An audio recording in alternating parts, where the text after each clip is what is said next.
दोस्तों अब आगे बढ़ते हैं और तीसरे फेज की तरफ आगे बढ़ेंगे, तो वो हमारा हो जाएगा इंटेस्टिनल फेज। इंटेस्टिनल फेज जो है ये जनरली हमारा रहेगा स्मॉल इंटेस्टाइन से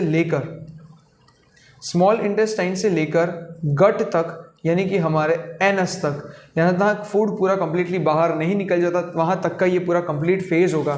सो दोस्तों इंटेस्टिनल फेज में हमने जैसे देखा ऑलरेडी कि गैस्ट्रिक फेज के अंदर स्टमक जो है वहाँ से ऑलरेडी सारा का सारा एसिडिक फूड जो है वो यहाँ पर आ चुका था, यानी कि स्टमक से एसिडिक फूड डियूडोनम नाम के एक पार्ट से, यानी कि कनेक्शन का पार्ट है, स्टमक और स्मॉल इंटेस्टाइन जो है उन दोनों के बीच में जो कनेक्शन का पार्ट है उसी को हम लोग कहते हैं डियूडोनम।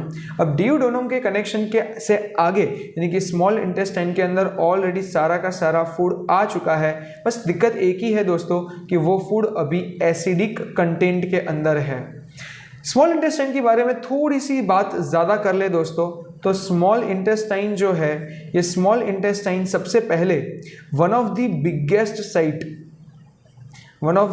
बिगेस्ट साइट कि जहाँ पर कंप्लीट डाइजेशन किया जाता है, यहाँ पे कंप्लीट डाइजेशन सारा का सारा कैरी आउट होगा हमारे फूड का, one of the biggest site भी है ये। और दूसरा सारे के सारे डाइजेस्टिव ज्यूस जो है वो यहीं पे मिक्सअप होंगे, तो इसीलिए ये बहुत ही बड़ा साइट है। जैसे एग्जांपल अगर हम लोग ले ले तो पेनक्रिया, या फिर हम लोग कह देते हैं लीवर, यानी कि या फिर गॉल ब्लैडर, और खुद स्मॉल इंटेस्टाइन जो है उसके भी ज्यूसेस, ये सारे के सारे हमारे एक ही साइड पे इकट्ठा होंगे और एक ही साइड पे वो डाइजेशन करना शुरू करेंगे, that is going to be the small intestine. तो लेकिन बारी बारी से आपको समझना होगा क्योंकि ये इतना आसान नहीं होने वाला है। तो शुरुआत करते हैं स्मॉल इंटेस्टाइन के अंदर डाइजेशन कैसे होता है। तो फर्स्ट स्टेप कि एसिडिक खाना जो है, ये एसिडिक खाना ऑलरेडी सीधा का सीधा स्मॉल इंटेस्टाइन में आ चुका है, लेकिन स्मॉल इंटेस्टाइन के अंदर एसिडिक खाना जो है उसका डाइजेशन शुरू नहीं हो सकता, यानी कि जैसे एसिडिक खाना आएगा उसके बाद में पेनक्रिया जो है उसका रिएक्शन, पेनक्रिया का रिएक्शन जनरली शुरू होता है, बट पेनक्रिया कहता है कि नहीं, मैं एसिडिक फूड के ऊपर रिएक्ट कर सकता नहीं हूँ। इसीलिए हम लोग थर्ड ऑर्गन यानी कि लीवर के पास जाते हैं। लीवर जो है वो इस बॉडी का सबसे बड़ा ग्लैंड है और ये काम क्या करता है, ये एक एंजाइम बनाता है दोस्तों। ये एंजाइम जो है उसका नाम है बाइल जूस। अब ये बाइल जूस बनाता भले लीवर में है, लेकिन इसके स्टोरेज के लिए नंबर 4th ऑर्गन हमें पढ़ना पड़ेगा और वो है हमारा गॉल ब्लैडर। याद रखिए कि लीवर एक ग्लैंड है और हमेशा कहीं पर भी अगर हार्मोन्स बनते हैं, आई मीन एंजाइम्स बनते हैं, तो वो एंजाइम्स जहाँ बनेंगे वहाँ पे वो कभी रिएक्ट नहीं करते हैं, वो दूसरी साइड पे ही धमाका करते हैं। यानी कि लीवर बना के सीधा गॉल ब्लैडर को दे देगा और गॉल ब्लैडर जो है वो अपना बाइल जूस लेके आएगा और वो सीधा स्मॉल इंटेस्टाइन के अंदर उसे अपने फूड के साथ मिक्सअप कर देगा। अब इसका रीज़न क्या था? इसका रीज़न 2 है कि क्यों बाइल जूस फूड के साथ रिएक्ट हुआ और लीवर ने हमें डाइजेशन के अंदर क्या हेल्प किया। तो उसके 2 फायदे हैं। सबसे पहला, हमारे खाने के अंदर जो फैट है वो काफ़ी बड़े बड़े ग्लोब्यूल्स के अंदर प्रेजेंट होते हैं, यानी कि बड़े बड़े बॉल्स में प्रेजेंट होते हैं, तो उसका डाइजेशन नहीं हो पाता। इसीलिए जैसे ही यहाँ पर आ जाएंगे हमारा बाइल जूस, तो उसके वजह से ये बिग ग्लोब्यूल्स जो हैं ये स्मॉल ग्लोब्यूल्स के अंदर कन्वर्ट हो जाएंगे और हमें इसे डाइजेशन करने में काफ़ी आसानी होगी। और दूसरा फ़ायदा ये था कि जो कुछ भी एसिडिक फूड हमारा था, ये सारा का सारा एसिडिक फूड अब इसके वजह से अल्कलाइन के अंदर दोस्तों कन्वर्ट हो चुका है। अब अल्कलाइन में कन्वर्ट हो चुका है तो पेनक्रिया को तो एसिडिक में नहीं चाहिए था, तो उसे अल्कलाइन ही चाहिए था, इसीलिए यहाँ पर अल्कलाइन कन्वर्ट हो चुका है और अब है बारी पेनक्रिया की। तो अब जो यहाँ पर पेनक्रिया है, पेनक्रिया अपने डाइजेस्टिव ज्यूस जो हैं, ये डाइजेस्टिव ज्यूस सीक्रेट करेगी और इसके वजह से हमारे फूड का कंप्लीट डाइजेशन हो जाएगा। कंप्लीट डाइजेशन जो है वो यहाँ पर कैरी आउट हो जाएगा। लेकिन पेनक्रिया जो है इसकी लोकेशन की थोड़ी सी बात कर लेते हैं। तो पेनक्रिया की लोकेशन भी ऑफ कोर्स स्टमक के ठीक पीछे है और इसका कलर जो है दोस्तों वो येलो कलर का है, राइट। अब पैनक्रिया जो है ये बेसिकली 3 एंजाइम्स सीक्रेट करता है। सबसे पहला ये करेगा ट्रिप्सिन, सेकेंड जो होगा ये है आपका अमाइलेज, थर्ड जो है दोस्तों ये है लाइपेज। अब यहाँ पर जो ट्रिप्सिन है दोस्तों, अमाइलेज जो है और लाइपेज है, इनका काम यही है कि ये लोग अलग अलग फूड जो है उसको ये लोग डाइजेस्ट करेंगे, यानी कि आपके फूड के अंदर अलग अलग कंपोनेंट्स को ये लोग डाइजेस्ट करेंगे। तो दोस्तों यहाँ पर हम बात करेंगे कि फूड के अंदर जो भी इंपॉर्टेंट कंपोनेंट्स है, जो कॉम्प्लेक्स मटेरियल है उसको सिंपल मटेरियल के अंदर कन्वर्ट करेंगे। ट्रिप्सिन का जनरली फंक्शन ये रहता है कि ये प्रोटीन को डाइजेस्ट करता है, यानी कि आपके फूड के अंदर जो भी प्रोटीन वगैरह है, पल्सेस से खाया हुआ जो कुछ भी है उसे वो डाइजेस्ट करेगा। अमाइलेज जो है वो जैसे हमने आगे बात की कि ये सारे के सारे कार्ब्स को इजीली डाइजेस्ट कर देगा, और लाइपेज जो है ये फैट्स को डाइजेस्ट कर लेगा।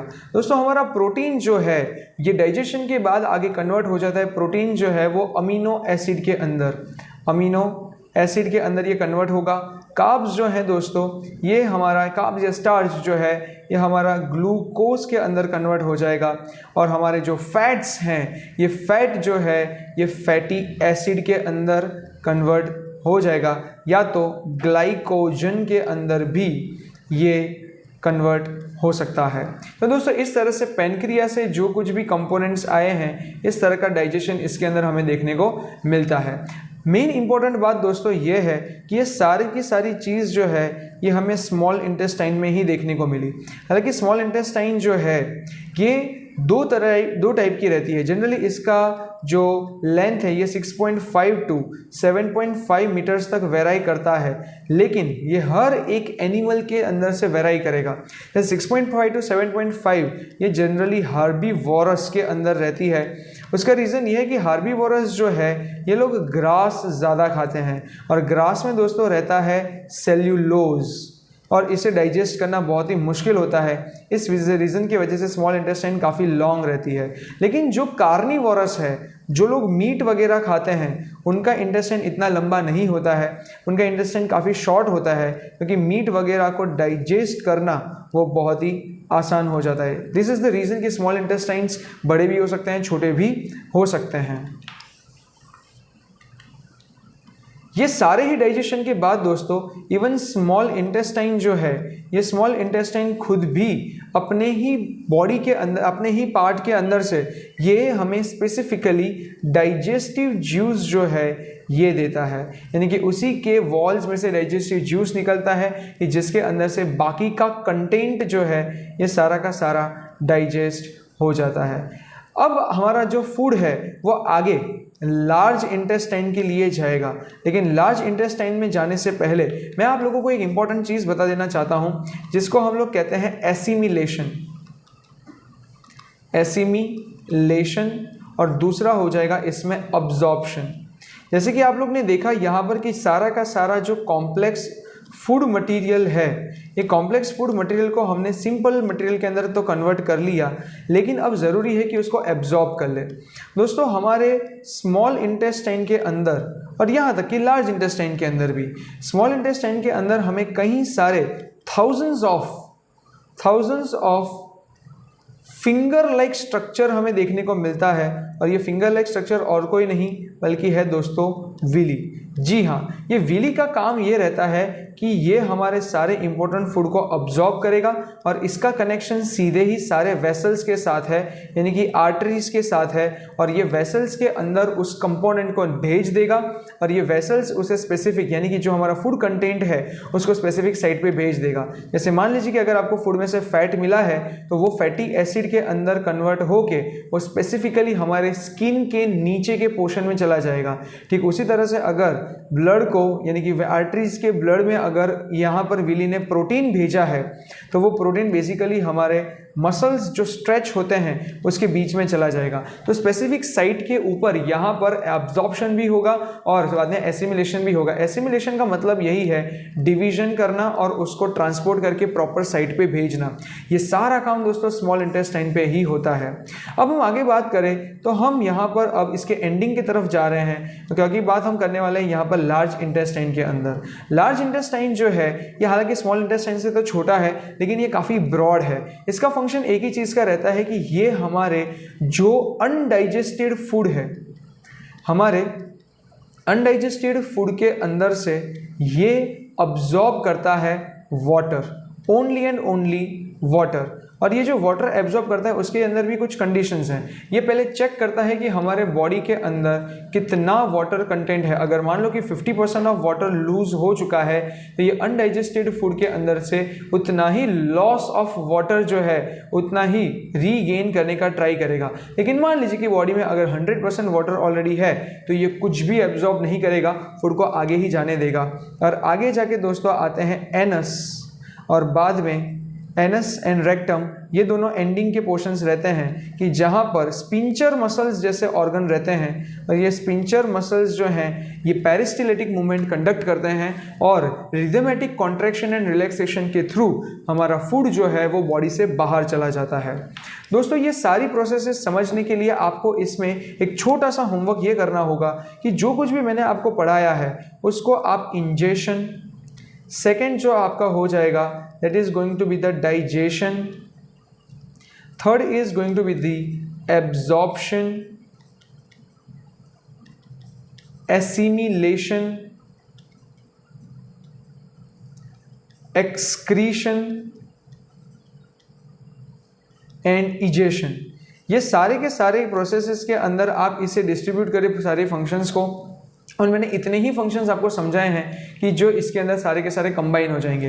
तो मेरी पूरी प्रोसेस को आप इसके अंदर डिवाइड कीजिए और आपको पता चलेगा कि कौन सी प्रोसेसेस हम लोग किसके अंदर कर रहे हैं और कौन से ऑर्गन्स बहुत ही ज़्यादा इंपॉर्टेंट है दोस्तों। आई होप दोस्तों आप लोगों को ये वीडियो पसंद आया होगा और आपको ये वीडियो डेफिनेटली अपने स्टडीज़ में और बायोलॉजी के सेक्शन में काफ़ी हेल्पफुल हुआ होगा। दोस्तों ऐसे अपकमिंग वीडियोस के लिए हमारी चैनल को सब्सक्राइब करना मत भूलिएगा और ऐसे मोटिवेटेड वीडियोस के लिए comment, like and share and subscribe ज़रूर कीजिएगा। अगर आपके आसपास कोई भी बच्चा है जो 10th की या फर्दर स्टडीज़ की प्रिपरेशन कर रहा है उस तक ये वीडियो ज़रूर पहुँचाइए। आपने अपना कीमती समय दिया and thank you so much for watching this video. इस सब के लिए हम शुक्रगुजार हैं दोस्तों। Thank you so much guys. जय हिंद, जय भारत।